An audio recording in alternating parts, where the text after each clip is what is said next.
Think and grow rich book summary, सोचो और अमीर बनो।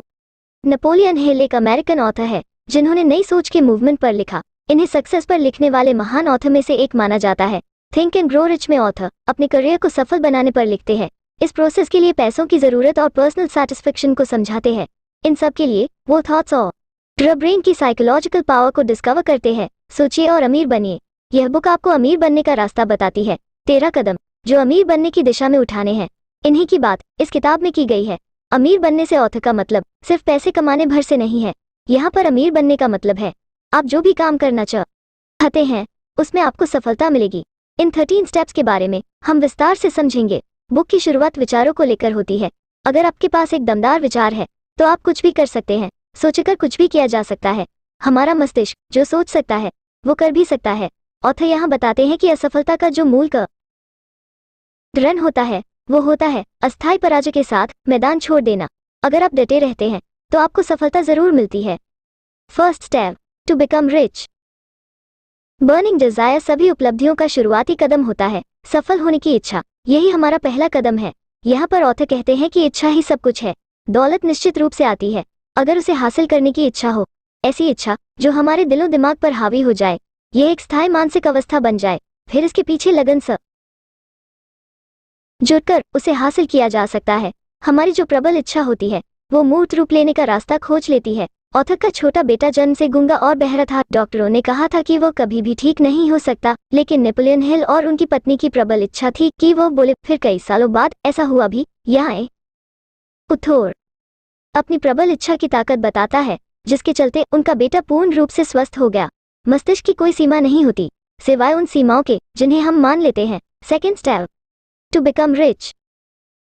फेथ, आस्था जो हमारी इच्छा को हासिल करने का विश्वास देती है। सकारात्मक भावनाओं में जो सबसे सशक्त भाव होते हैं वो 3 तरीके के होते हैं: आस्था, फेथ, प्रेम, लव और वासना, सेक्स। आस्था का मतलब है कि हम बार बार अपने अवचेतन मन, सबकॉन्शियस माइंड को निर्देशित करें अपनी इच्छा के प्रति, अपने लक्ष्य के प्रति। अगर आपके अवचेतन मन में आपकी आस्था ने घर कर लिया तो उसे सच साबित होते कभी देर नहीं लगती। अगर नकारात्मक बातें हम अपने दिमाग में भरेंगे तो उसके नकारात्मक परिणाम ही होंगे। यदि सकारात्मक निर्देश हम अपने दिमाग को देंगे तो उसके सकारात्मक परिणाम होंगे। आपका जो भी लक्ष्य है उसे लिखें, उसे बार बार दोहराएं तो एक स्पष्ट चित्र आपके दिमाग में बन जाए। जैसे कि आपको कोई बंगला बनाना है तो उसका एक स्पष्ट चित्र आपके दिमाग में होना चाहिए। आपका यह ड्रीम हाउस कैसा होगा, किन किन सुविधाओं से युक्त होगा। Third step to become rich. Auto suggestion. आत्म सुझाव का मतलब है खुद के दिमाग को समझाना। आप जो भी लक्ष्य हासिल करना चाहते हैं उसे अपने सबकॉन्शियस माइंड यानी अवचेतन मन में कैसे डालें। इसके लिए यहाँ नेपोलियन हिल 3 सुझाव दे रहे हैं। पहला, अपने लक्ष्य को एक कागज पर लिखें। दूसरा, इसे 7 अलग अलग जगहों पर बैठकर दोहराएं। तीसरा, इस काम को सुबह और शाम दोनों समय पर करें। आपको यह भी ध्यान रखना है कि आप जो शब्द बोल रहे हैं वो भावपूर्ण होने चाहिए। बिना भावों के आपका अवचेतन मन उन बातों को कभी भी नहीं मानेगा। हर मुश्किल, हर असफलता, हर दुख में इसके बराबर या इससे भी बड़ा लाभ छुपा होता है। Fourth step to become rich. Specialised knowledge. नहीं आती है तो आप उसे नहीं कर पाएंगे। यदि आपके पास उस चीज की स्पेशलाइज्ड नॉलेज नहीं है तो आप उस काम को नहीं कर पाएंगे। एक और रास्ता मास्टरमाइंड ग्रुप का है। आप अगर एक मास्टरमाइंड ग्रुप अपने पास रखते हैं, यानी कि ऐसे लोगों का ग्रुप जो उस काम का मास्टरमाइंड हो, तब आप उस टीम के सहारे कुछ भी काम कर सकते हैं। इसका सबसे बेस्ट एग्जाम्पल है हेनरी फोर्ड, जिन्होंने अपनी टीम के चलते $1 बिलियन की वर्ल्ड फेम कंपनी बनाई। Fifth step to become rich. Imagination, a brain workshop. अगर इंसान किसी चीज की कल्पना कर सकता है तो वो उसकी रचना भी कर सकता है। अगर एक आदमी कल्पना कर सकता है कि उसके पास लग्जरी गाड़ी हो तो वो इसे बुक में बताया गए इन 13 स्टेप से हासिल भी कर सकता है।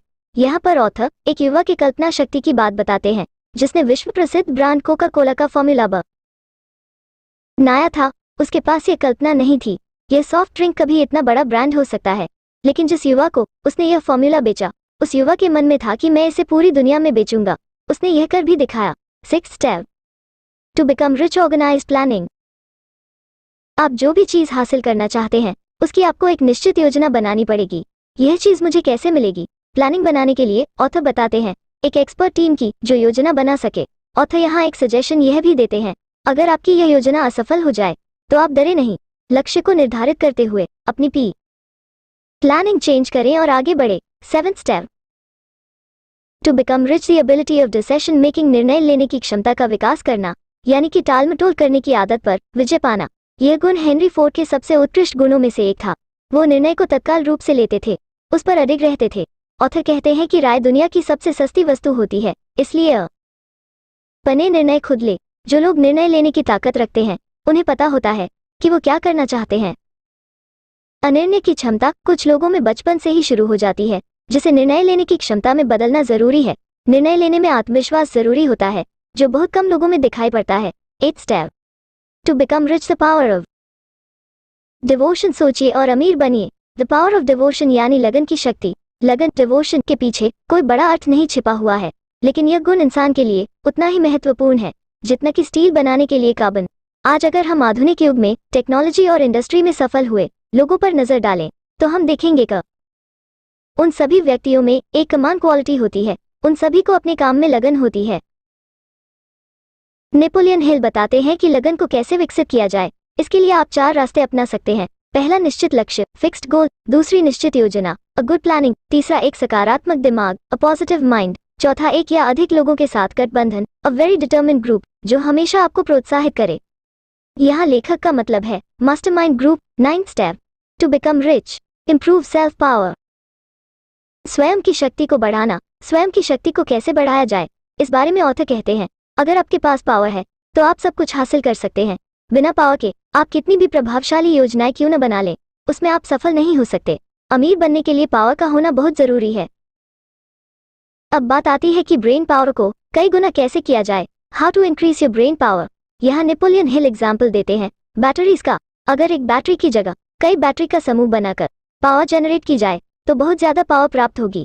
यानी जब एक से अधिक दिमाग एक साथ काम करेंगे तो आपकी शक्ति में अपने आप इजाफा होगा। यहाँ पर ऑथर टीम वर्क बात करते हैं। 10th step to become rich, sex transmutation. Sex energy का रूपांतरण मतलब एक तत्व या ऊर्जा का दूसरे रूप में बदलना। लोग सेक्स को सिर्फ शारीरिक सुख के रूप में लेते हैं, लेकिन नेपोलियन हिल इसके पीछे 3 संभावनाएं देखते हैं। पहली संभावना है मानव जाति का स्थायीकरण, दूसरा स्वास्थ्य बढ़ाना, तीसरी संभावना सबसे अधिक महत्वपूर्ण है रूपांतरण, ट्रांसफॉर्मेशन क द्वारा औसत दर्जे का व्यक्ति जीनियस बन सकता है। सेक्स एनर्जी को अगर पॉजिटिव एनर्जी में कन्वर्ट किया जाए तो कोई भी आदमी जीनियस बन सकता है। कुछ लोग काम वासना के कारण खुद को नीचे गिरा देते हैं बजाय कि ऊपर उठाने के। नेपोलियन हिल बताते हैं पुरुष की सबसे बड़ी प्रेरक शक्ति होती है महिला को प्रसन्न करने का इच्छा, जो कि प्रीहिस्टोरिक एज से चली आ रही है। अगर महिलाओं को हटा दो तो कितने ही काम नीरज और बेजान हो जाएंगे। लेकिन काम वासना का रूपांतरण, ट्रांसफॉर्मेशन जरूरी है। यदि इसी एनर्जी को दूसरे रचनात्मक कार्यों, क्रिएटिव वर्क में लगाया जाए तो यह बड़े से बड़े असंभव कामों को भी संभव कर सकती है। लेकिन काम वासना में लिपटा हुआ आदमी कभी सफल नहीं हो सकता। 11th step to become rich, control of subconscious mind. अवचेतन मन पर नियंत्रण करना। अवचेतन मस्तिष्क वो क्षेत्र है जिसमें चेतन मस्तिष्क के द्वारा 5 इंद्रियों के माध्यम से जो बातें पहुंचाई जाती हैं उन सभी का रिकॉर्ड दर्ज होता है। यह विचार और छवियों को ग्रहण करता है, चाहे वो जैसी भी हो। अगर हम अपने अवचेतन मन तक का सकारात्मक विचार पहुंचाएंगे तो वो सकारात्मक पॉजिटिव बैकअप रखेगा। वही अगर नकारात्मक विचार, नेगेटिव थॉट्स पहुंचाएंगे तो नकारात्मक बैकअप रखेगा। नेपोलियन हिल के द्वारा कुछ सकारात्मक भाव का उल्लेख किया जा रहा है, जो है इच्छा, डिजायर, आस्था, फेथ, प्रेम, लव, वासना, सेक्स, उत्साह, एंथुजियाज्म, रोमांस और आशा, होप, जो नकारात्मक भाव की श्रेणी में आते हैं, जिनको हमें हमेशा अपने माइंड से दूर रखना है। वो है डर, फियर, ईर्ष्या, जेलसी, घृणा, हेट्रेड, लव, ग्रीड, क्रोध, एंगर, प्रतिशोध, रिवेंज, अंधविश्वास, blind faith. 12th step to become rich, fresh brain. हम सभी का मस्तिष्क 2 तरीके से काम करता है। हमारे मस्तिष्क में 2 तरीके के सिस्टम होते हैं। एक होता है ब्रॉडकास्टिंग सिस्टम, दूसरा होता है रिसीविंग सिस्टम। मस्तिष्क की शक्ति अमूर्त होती है। इतिहास गवाह है, दुनिया में जितनी भी महानतम शक्तियां हैं वो सब अमूर्त ही होती हैं। आप हमेशा अपने दिमाग को अपडेट रखें, अपने दिमाग को हमेशा फ्रेश रखें। आपका ब्रॉडकास्टिंग और रिसीविंग दोनों सिस्टम एकदम सही काम करने चाहिए। 13th step to become rich, the use of sixth sense. छठी इंद्री, सिक्स्थ सेंस का प्रयोग। नेपोलियन हिल एक महत्वपूर्ण बात याद दिलाते हैं कि सफलता की सीढ़ी पर ऊपर की तरफ कभी भीड़ नहीं होती। शेष 12 सिद्धांतों को पूरी तरह अपनाकर ही आप इस 13वें सिद्धांत का यूज कर पाएंगे। विज्ञान अब तक इसकी खोज नहीं कर पाया है। कि छठी इंद्रिय वास्तविकता में क्या है।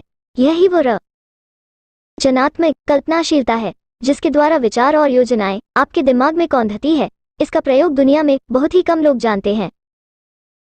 सफलता की दिशा में आप इन 13 कदमों का पालन करके किसी भी प्रकार की सफलता को हासिल कर सकते हैं। आपने इसे पूरा पढ़ते समय महसूस किया होगा कि आप मानसिक प्रेरणा के उच्च स्तर तक उठ गए। यही इस किताब का लक्ष्य भी है।